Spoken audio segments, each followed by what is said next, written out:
Summer Blue Moon, presented by Science at NASA. When someone says once in a blue moon, you know what they mean. Rare, seldom, even absurd.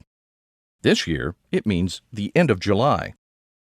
For the second time this month, the moon is about to become full.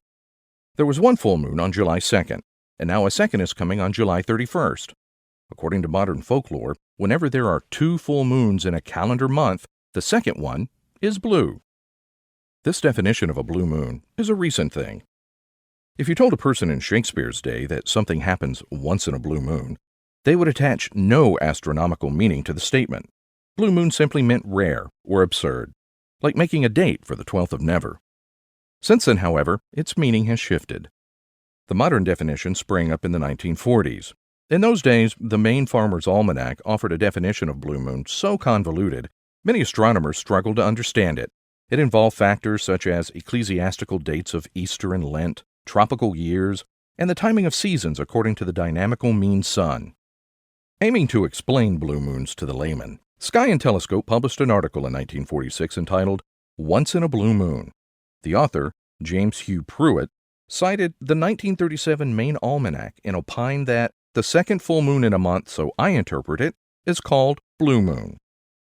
That was not correct, but at least it could be understood, and thus the modern blue moon was born.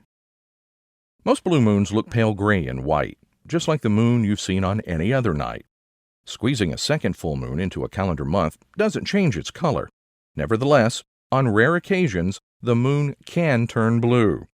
A truly blue moon usually requires a volcanic eruption. Back in 1883, for example, people saw blue moons almost every night after the Indonesian volcano Krakatoa exploded with the force of a 100-megaton nuclear bomb. Plumes of ash rose to the very top of Earth's atmosphere, and the moon? It turned blue. Krakatoa's ash was the reason.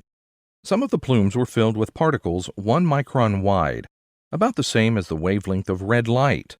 Particles of this special size strongly scatter red light, while allowing blue light to pass through. Krakatoa's clouds thus acted like a blue filter. People also saw blue-colored moons in 1983 after the eruption of the El Chichon volcano in Mexico. And there are reports of blue moons caused by Mount St. Helens in 1980 and Mount Pinatubo in 1991. Forest fires can do the same trick. A famous example is the giant muskeg fire of September 1953 in Alberta, Canada. Clouds of smoke containing micron-sized oil droplets produced lavender suns and blue moons all the way from North America to England. At this time of year, summer wildfires often produce smoke with an abundance of micron-sized particles, just the right size to turn the moon truly blue. On the other hand, maybe it will turn red. Often when the moon is hanging low, it looks red for the same reason that sunsets are red.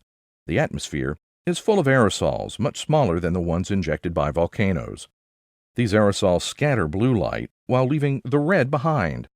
For this reason, red blue moons are far more common than blue moons. Sounds absurd? Yes, but that's what a blue moon is all about. Step outside at sunset on July 31st, look east, and see what color presents itself. For more rare and colorful occurrences on Earth and beyond, stay tuned to science.nasa.gov.